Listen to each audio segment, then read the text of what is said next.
Fred Brown from the Kingsley Association. I'm from Pittsburgh, Pennsylvania, and I'm here to talk about transition towns. So we have a paradox. We have what we call a thriving community who can forecast and look at how it can cut its usage, and a surviving community.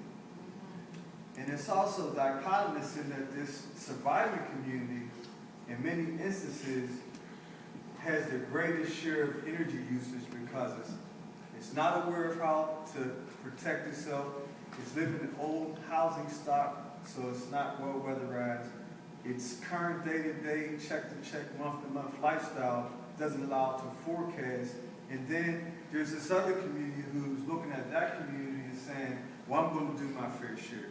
So at some level, as we think about this work, it has a connection to the American genre, which is, this is a pull yourself by your own bootstraps, Lyndon Baines Johnston philosophy of America. It's a capitalist society. So what I'm hearing people talking about is, how do we separate from the capitalist aspects of this society and build community? That means you have to take risks, like Richard, right? He's saying he reduced the cost when he charges, and now his phone is ringing off the hook because he's passionate about delivering something that's changing people's lives, and he's creating conditions for other people to learn this skill to support this movement at a grassroots level. That's a paradigm shift. The challenge is when you have cognitive capacity, when you have forethought, that there's a contribution you are having as an individual that's having an impact on Mother Earth, and you either have a responsibility to adjust yourself or change your actions.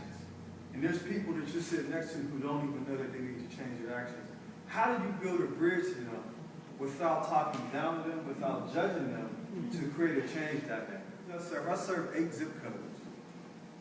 4 of those zip codes, median income is $12,000 to $25,000. The other 4 is $60,000 to $220,000. So you have 4 pockets surrounded by 4 greater pockets, right? So one of the things we're challenged with is how do we reduce gentrification, because a lot of the people who are now thinking about economy and scale and economy and size are moving back to smaller units of operation where they can walk to work and ride their bike, right? Historically, we've had this smart growth model that's re-employed this dynamic, but before that we had what kind of growth? Fraud, right? Spatial mismatch. So now all these people who have influence and resource are trying to move back in to communities that are run down. And sometimes people don't realize that in your effort to change your circumstance, you're pushing somebody else out who are stuck, who have been trapped because of their economic conditions. I mean, right now in Pittsburgh, 65% of African American males do not graduate from high school, right? In my community, 73% that come out of county jail come back to my community. 73% of the people that come out of jail come back to my community. 76% of my community is household is headed by single women. Do you see the dynamic?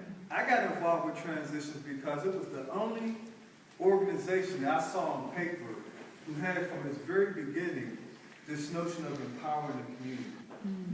It had a very pragmatic approach using these 12 steps to be inclusive about that process.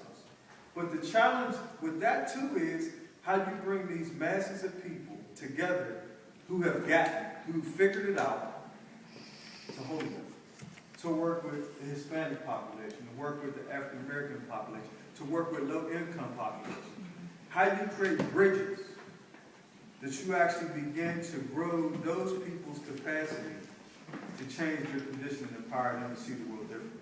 But it takes the human spirit to change a person's condition so that they can dream again and aspire to be something different.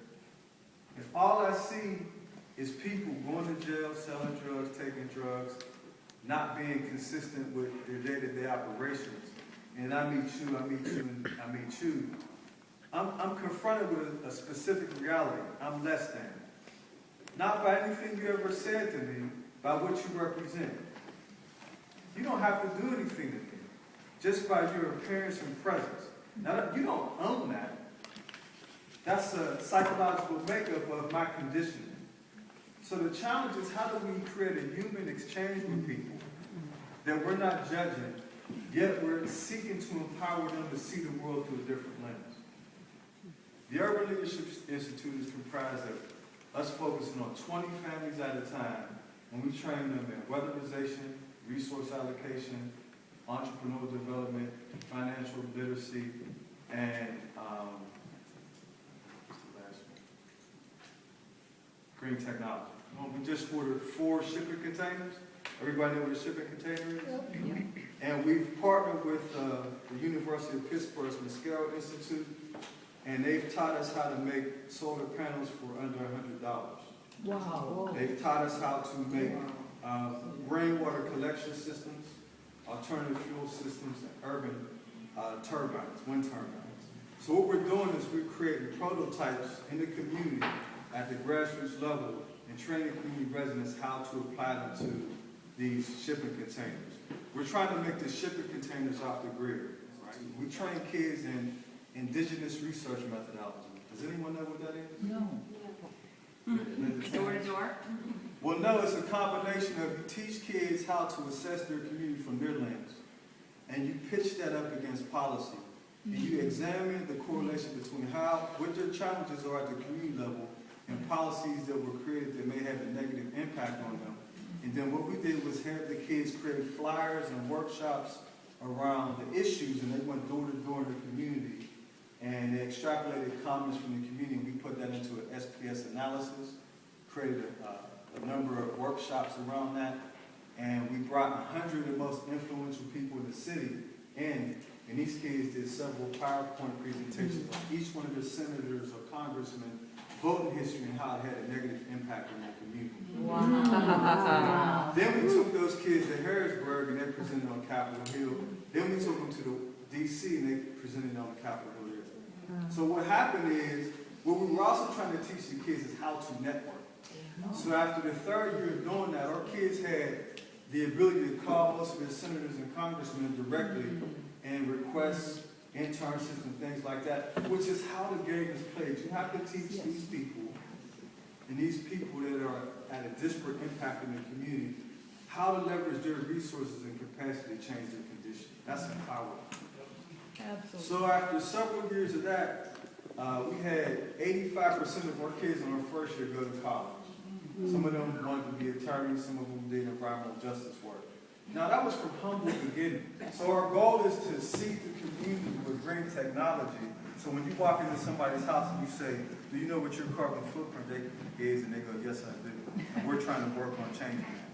And this is how we're doing. We're going composting in our backyard. Because we have a high rate of asthma and cancer associated with diesel fuel emissions, which is associated with PM 2.5. And we know that trees give off what? Oxygen. And PM 2.5 is affected by oxygen. So the more oxygen exchange we have in the environment, you decrease the impact of PM 2.5. So what we're doing is trying to study what trees give off the greatest exchange rate to affect PM 2.5. So we have a series of trees in our database that as you pull them into the community, that start to affect the impact of the community's atmosphere. We have another component in here about housing. So you go to housing, you hit that button, and a house will pop up. And over here will be a menu. And there'll be green roofs, solar panels, rainwater gardens, composting. And every time you pull one over to the screen, it has an impact on your energy usage, water usage. We have energy rated store equipment in here. So every time you pull something over, it's showing the community how every one of these decisions that you make in your home has a dramatic impact on your overall carbon footprint and energy usage. Now, I was sharing earlier with people in this room. In Pittsburgh, this year, the utilities are being deregulated. So they're telling us that they're planning on raising the rates by 67%. Oh my God. Right? Our communities just, they can't pay the bill now.